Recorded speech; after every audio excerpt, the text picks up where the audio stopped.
There have been plenty of shocking true crime cases over the years, but few have captured public attention quite like the story of Courtney Clenney and Christian Obumseli. A tragic mix of love, violence, and a social media star with millions of followers. This case has every ingredient for controversy. What started as a high-profile relationship between an OnlyFans model and a cryptocurrency trader ended in a blood-soaked Miami apartment and a second-degree murder charge. But that's only the beginning of the story. Anyway, I was sober for 2 weeks. 2 weeks, 2 weeks. And now why am I not sober? Because of you. But let's rewind for a moment. How did we even get here? You would think an OnlyFans model and a crypto trader would be the best possible matchup. According to Courtney, the events of April 2022 were a tragic case of self-defense.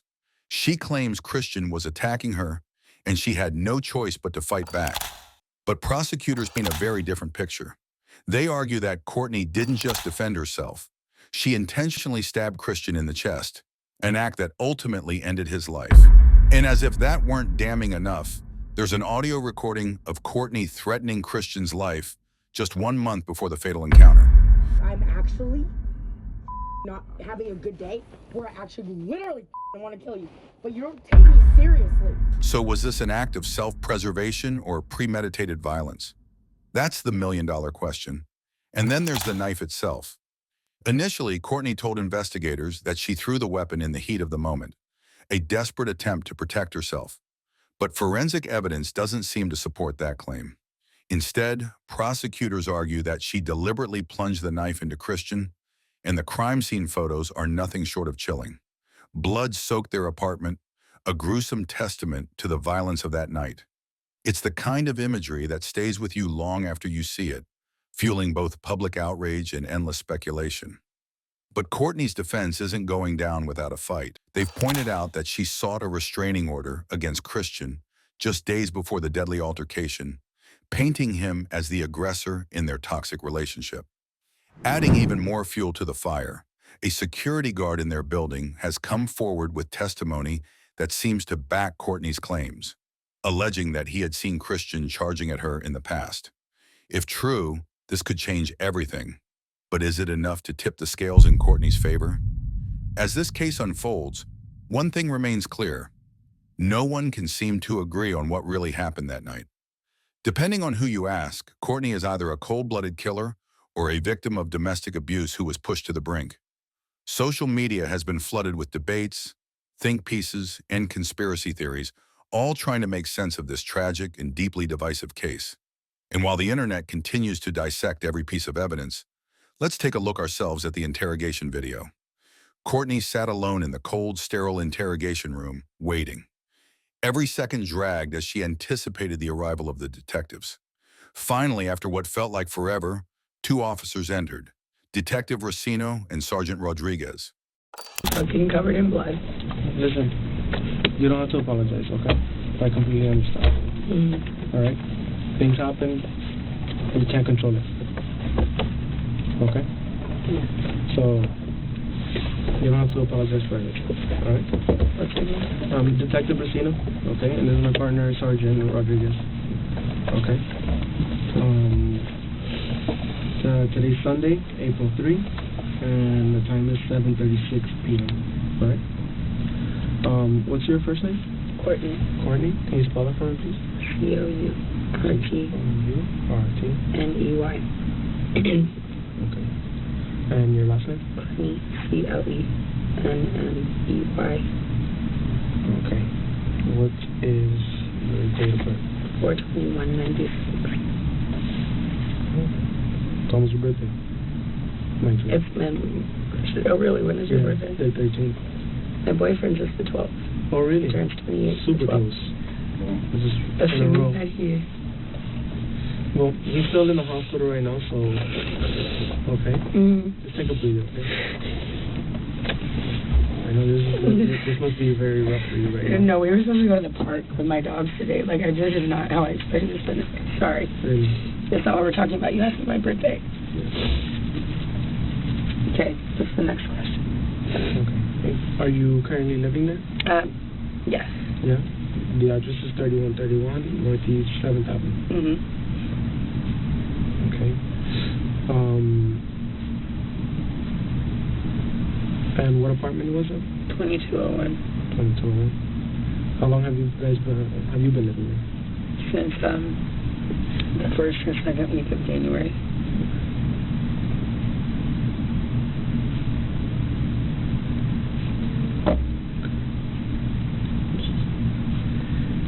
Okay. Oh, this year.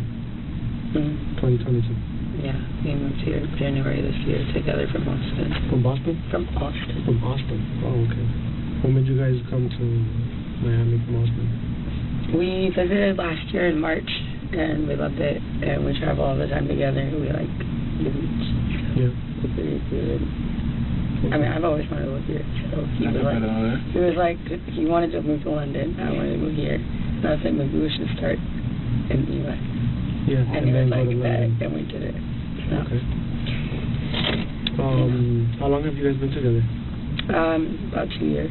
About 2 A years? year and a half to 2 years, yeah. Oh, okay. Is he okay? He's still at the hospital. They're still, I know. monitoring him and talking to him. So we're waiting. Oh my God! So he didn't even have to have surgery. Well, I don't know. They're still doing X-rays and stuff like that. So I don't know yet. I'm waiting to hear a response. That's all I have to know. Thank Okay. God. The questioning started off simple. They asked about her background, her boyfriend Christian, and their relationship. The case was still fresh. His murder had just happened. So the detectives were laying the groundwork. Courtney, more concerned about Christian than herself, asked about his condition. They gave her an update. He was in the hospital. I didn't drive one bit because he went the whole way. So it's like a day and a half, 2 days. No, we just stopped a bunch of places on the way. Does he have any family? He does. He has. Yeah. He has his mom and grandma. He's closest to. Mom and grandma? Mhm. We're here in Miami, or? They live in Dallas. I think his grandma may still be in Nigeria because they visit a lot, but I think that they're back in Dallas. Okay. He has a brother that lives in I think Houston. I don't know where his sister lives. Do you happen to know off the top of your head their phone number, or? None of theirs, no. No? No. Do you have it on your phone number, on your phone, or? I think that I would have his mom on my phone for sure, and then maybe his grandma. Oh, okay. What's his mom's name? You know, he told me. I think I'm terrible. I really Yeah. That's like remembering. And I met her multiple times, and I've been to her house, and I still couldn't tell you. That's pretty bad. I mean, how many times have you seen her? 4 times. Yeah, so I'm pretty sure it's spread apart, right? Yeah. So I wouldn't imagine to like remember somebody's name that easy. So I'm really bad at remember names too. So again, how about his brother? You know his brother's name, or no? Okay. He is very like not, I guess, like too thorough with talking about. I mean, that's not really probably like the word, but not like too thorough. I feel like I calmed down a little bit once he told me like they're just like talking to him. Okay, so I can talk again. They're like, he's not really like that thorough or something. He doesn't really talk as much about his family as I do mine. I talk about my family all the time. Okay. Where's your family at? In Austin. You're all in Austin? All in Austin, yeah. You have a big family, small family? I am I'm the closest with my immediate family. My mom, my dad, and my little sister.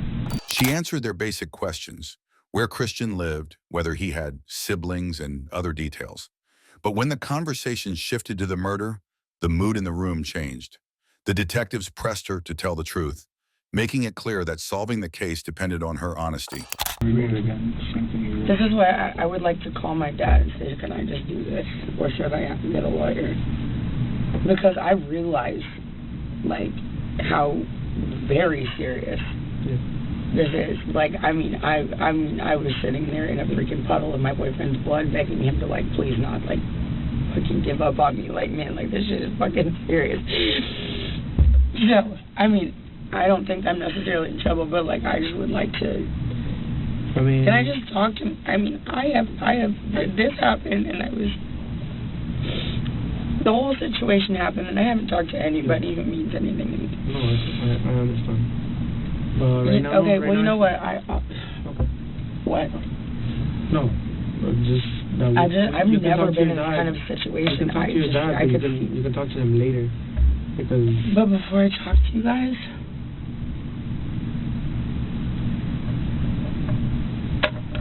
why can't I talk to him beforehand? Well, because I would like to understand what's going on. I know, but like if I say, hey, is it cool if I sign a constitutional rights waiver because when my boyfriend your dad has is like. not a lawyer. Yeah, if you're an adult, if you were a minor. Well, he would be the one who would. He handles my lawyer too. If you were under 18, then yeah, I would provide you a phone call to your father. But you're over 18, so. I don't feel like it. I mean, when it comes to my parents. Yeah, I get you. I feel the same way with my parents, you know. I still go to them too for questions that they've dealt with in the past. Okay. You know? My dad handles my. I am so freaking out right now a little bit. Like I wanted to go to the hospital and I want to just call my fucking mom. And I know that I do not get that right. I know it. But here's the thing, is that this is constitutional rights waiver. My dad handles my lawyer. I'm not going to take a court-appointed lawyer. My dad handles my lawyer. I would not be calling my lawyer. So my dad is the first person you would call, if that makes sense. Mm-hmm. I've never been in a situation like this where somebody's in a hospital. Yeah. I've never been in this kind of situation. That's why, like, I don't want to do anything wrong. Mm-hmm. You know? I mean, it's your decision at the end of the day. But what happens if not? If not, then that's it. We don't talk about what happened to them. We just have to take the stories that we've been told from the people next door and previous situations, and try and narrow it down to what happened today. You get a much better picture, a much better idea coming from you who was there today than us trying to piece it together from other people that as well. weren't in there, you know. There's no better story to get than yours who was there. So which is why we prefer it from you. But you know, like you said, it's your decision if you want to or not. But for us to obviously proceed and make a better decision for all of us, it's getting your story. You know, you were there. You know, you were. So you. My boyfriend is not dead, is he? Well, he can't talk to us right now. Either way, he's in the hospital. At one point, Courtney mentioned that her father, a lawyer, wanted to represent her. But what stood out was her demeanor. Despite having stabbed Christian just hours earlier, she showed no remorse. She didn't even seem concerned about the situation she was in.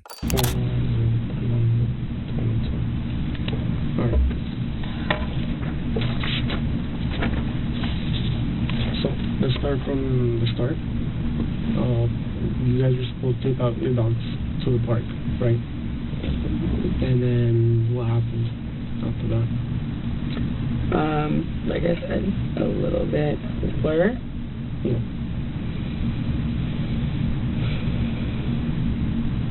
I was doing laundry and watching a Christina Randall, or listening to a Christina Randall video, and tried to call my mom. She didn't answer the first time.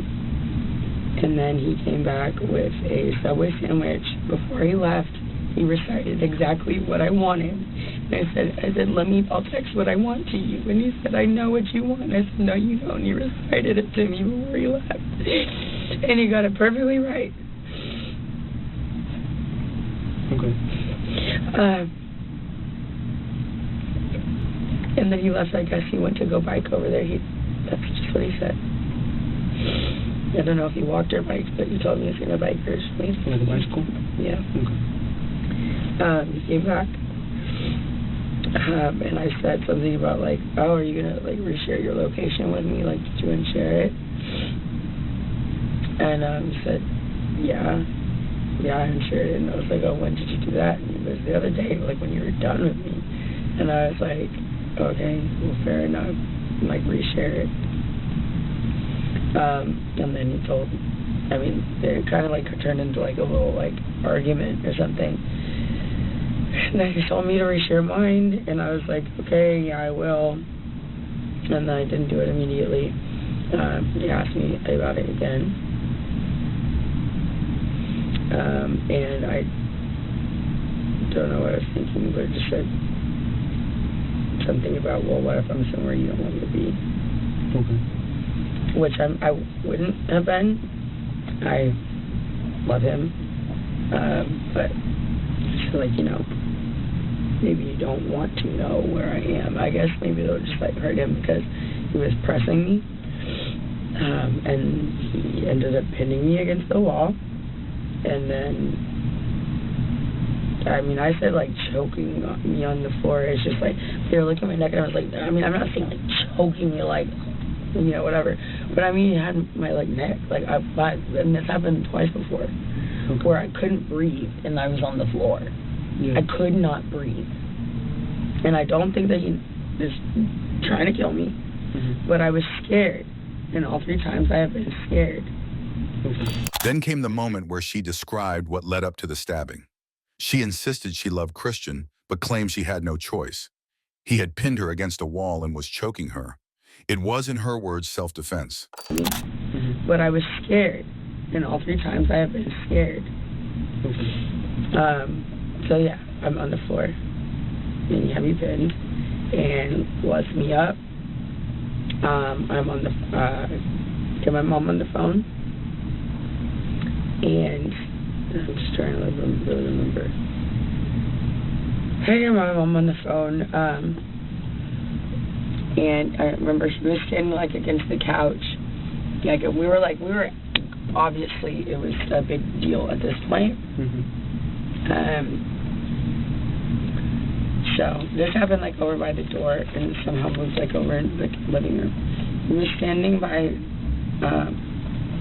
the couch, facing toward the kitchen. I was in the kitchen, and then he just like I could see like all the whites in his eyes, and he was like coming at me, and so I grabbed one of these knives. My mom got me for Christmas. I grabbed one of them, and I was like, I swear to God.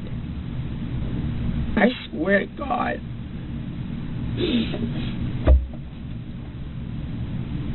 It was just like, I mean, I grab and be like, don't come anywhere closer to me.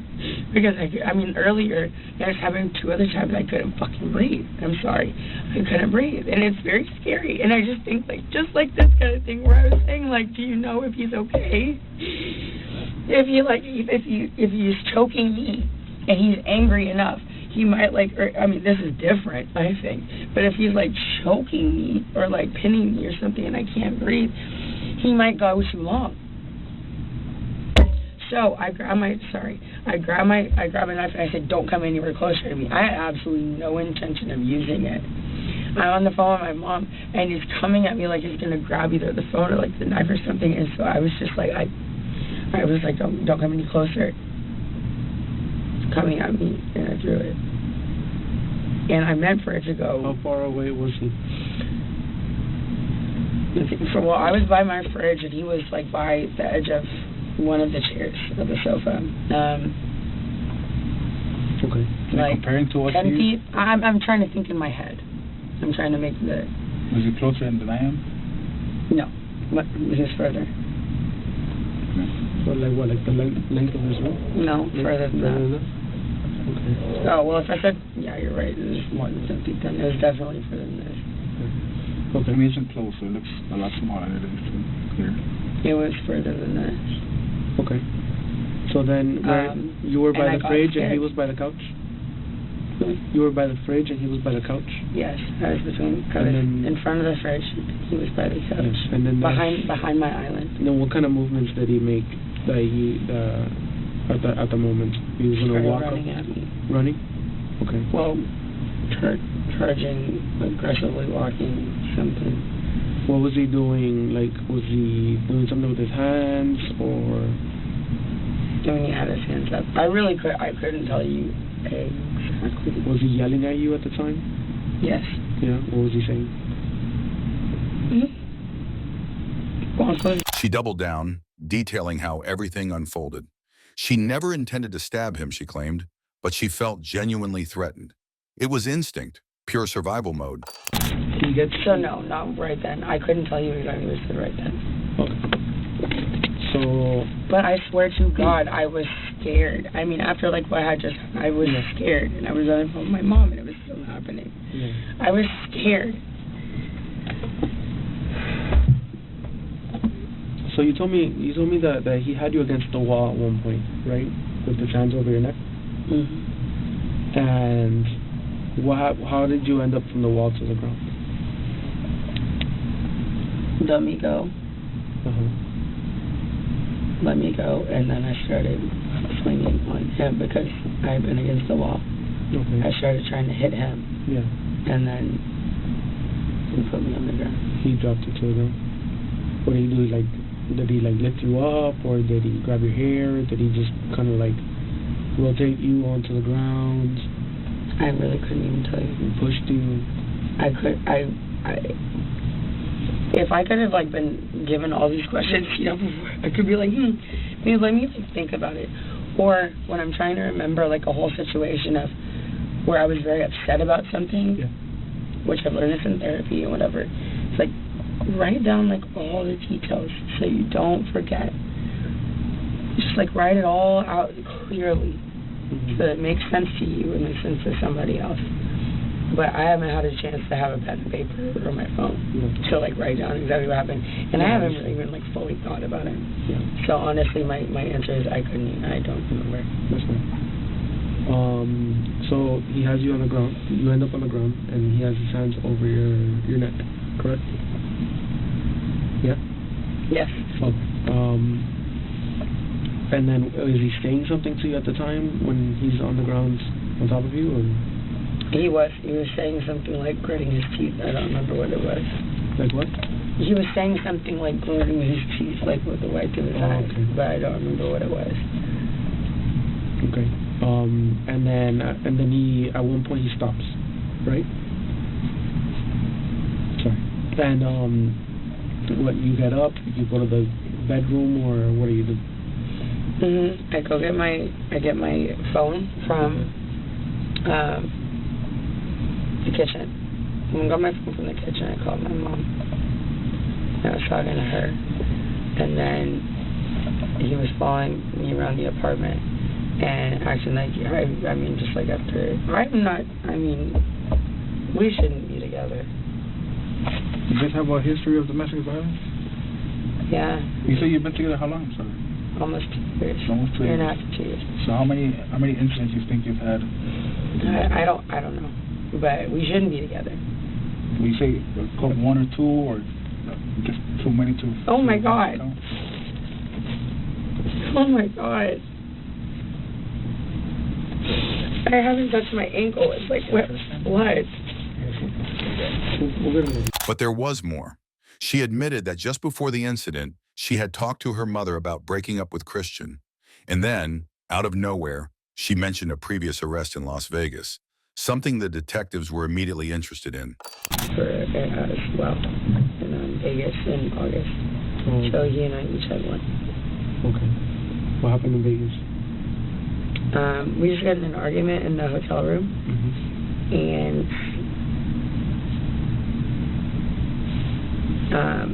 what I guess made them arrest me was that I said I had thrown a glass at him. Oh, okay. A glass of a drink. Okay. Yeah, you splashed. Which I think until that point it was fine, I guess. I didn't, whatever. But they asked did you throw something at him? Because I guess they went upstairs and they said, did you throw a drink at him? And I said, yes, I did. Because what's the point? Why? I guess it's whatever. So yeah, they went up and they said, I guess they asked me about it, and I said yes. And they said, okay, well, that's DV or battery or something, not assault or something like that. And so I got arrested and I was held for 12 hours. That wasn't fun. But yeah, those are the two incidences for. I don't know what the incident for him was like. About how many incidents have you guys had here in Miami since January? What do you mean? Like how many times has the police been called to your apartment, or you called the police since January? Okay. Police have been called once because I called them because my boyfriend was threatening suicide. Okay. I'm sure there are records of that or whatever. I don't know how. Why was he threatening suicide? I don't remember exactly what the situation was, but he had taken a knife. He grabbed it in front of my face, and then I got scared, and he was kind of waving it at me, but it wasn't for me. And then he took it into the extra room and slammed the door. And he has a history of self-harm, so I was kind of just like, okay, well, let me go in there and chase him, regardless of whether or not what's going on. And I tried to open the door, and he wouldn't open the door. So I got really scared that he was doing something in there that I couldn't control, so I called the cops. And he wasn't very happy with me about that, but I was really scared. Did he say anything that he was going to do to himself, or? And he's threatened it many, many times, but I don't remember if he did it right then. Does he suffer from anything? No, that's what he's told me. Yeah. And then the time they called police? Okay, and then this, the police were called because of us. At this point, it was clear that her relationship with Christian had been volatile for a long time. The detectives noted multiple past incidents involving the police. With that, they ended the conversation, leaving Courtney alone once again. Later, another officer entered to take down some basic information. Courtney asked for a fresh set of clothes. I don't think it's a very big concern because I made it very clear I was in like a pool of blood. Yeah, we saw. I was able to. And I was holding him, so it's everywhere. There's still wet blood on my ankle. So when it's like a long time in here without anything. So I'm like crossing my legs. Is that gonna like make any difference in? No. She said like taking photos of my hands and whatever. Yeah, they're gonna come photograph. I just don't want to like soak anything that like. No, they're gonna come photograph you, and they're gonna give you like a hazmat suit. They're gonna give you that temporarily. So they'll be coming out within, I would say, the next 10 minutes, and they'll give you one. They'll stay over there close to you, okay? Give me a few minutes, and as soon as we get an update, we'll come back in here, okay? Thank you. No problem. Then after another stretch of waiting, an officer came in, not for questioning, but to take photos of her. Standard procedure, but another piece of the puzzle. You need an X right now? No. He's gonna take some pictures of you, okay? If you can stand for us. Hello? You can stand there, no problem.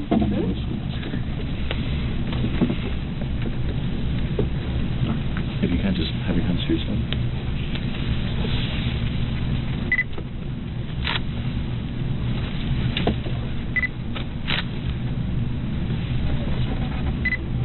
Actually, I haven't heard from the city of And turn to your right, please. I think it's an error because And she taps it, yeah. like the attachment, it had a whole other person there.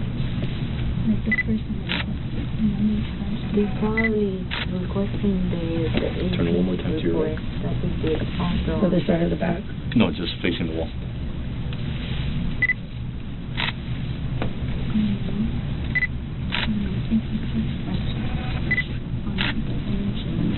After what felt like an eternity, the detectives returned. This time they had news, a major development in the case. An update, and I asked them for an update as well, so they're checking to see what's going on. Because they're I don't know what I'm going to do. I don't know what I will do with myself if he's not okay. No matter what. I clearly we can't be together. no matter what happens, no matter where this falls, right? It's out of her control, right? You did what you could. Oh, so anyway. This is not recorded, is it? Doesn't matter. Okay. There's no appropriate etiquette here.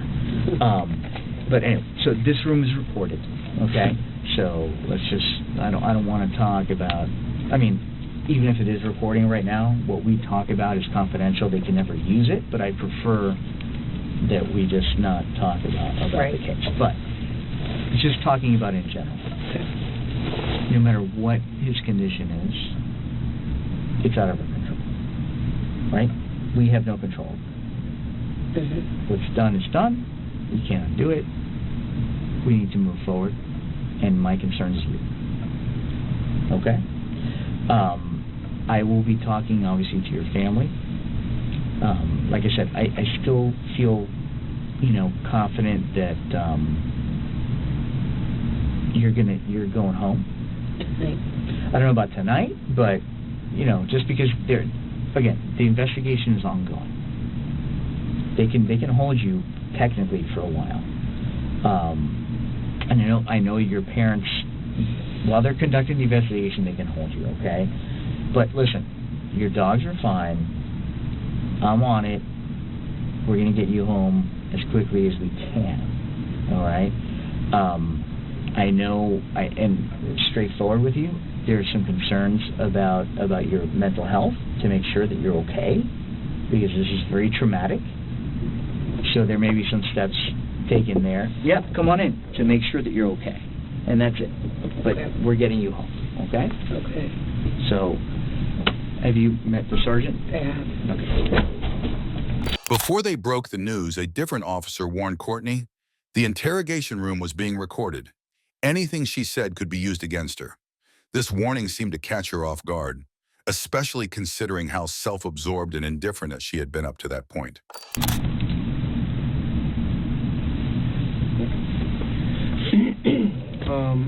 So we have to inform you that Christian did not make it. Okay. Unfortunately, the doctors did what they could, and Christian is dead. Yes. Oh my God.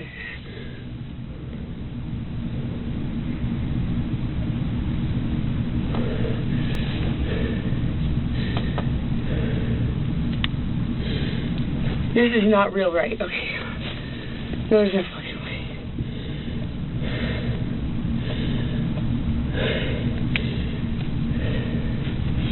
Christian died? Can I please have a hug? Am I allowed to do that in here? Sure. Yeah. Okay. Relax. You'll be fine. No. Calm down. Calm down. Take deep breaths.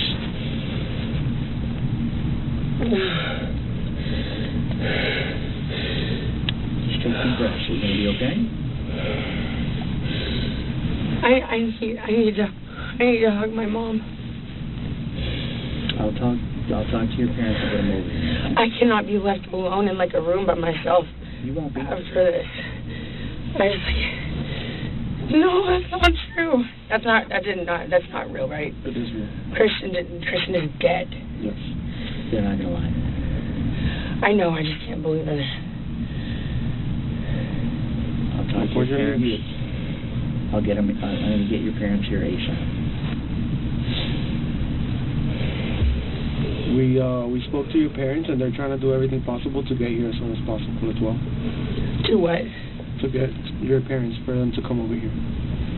So they're doing everything possible right now to find a way to get down here.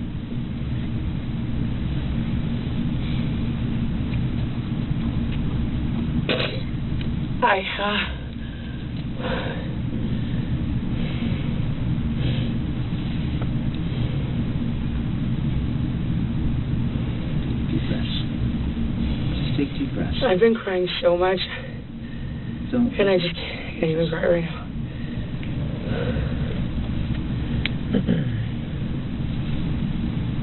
Just Just take deep breaths. It's a shock. Just relax. Try to relax. And Okay. we're gonna get you somebody here. Okay.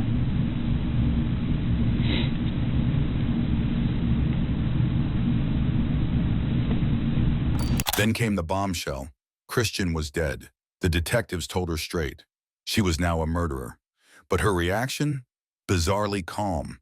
No shock, no breakdown. Instead, she asked one of the detectives for a hug. She didn't even cry. The sheer lack of emotion left everyone in the room questioning what was going on in her head. You take your night, the water enough? Would you like something else to drink, or soda instead, or something to eat? Maybe it would be good. Actually, you know what? I think I'll be good for a while. We'll be right outside, okay? What I really need is to hit a vape badly. I'm deeply addicted to it, and it's for stress. Okay. And then, as if the situation couldn't get any weirder, she casually asked if she could hit her vape. In that moment, any illusion of her being overwhelmed or devastated completely vanished. She seemed detached, almost as if she wasn't fully grasping or didn't care about the gravity of what had just happened. Whether she's guilty or not will be decided in court. But one thing is clear, this case is far from over. Christian's family has already filed a lawsuit, and the legal battle is just beginning. How this unfolds will reveal even more about what really happened that night. What do you think? Self-defense or something much darker? If you want to see more shocking interrogations, subscribe to the channel.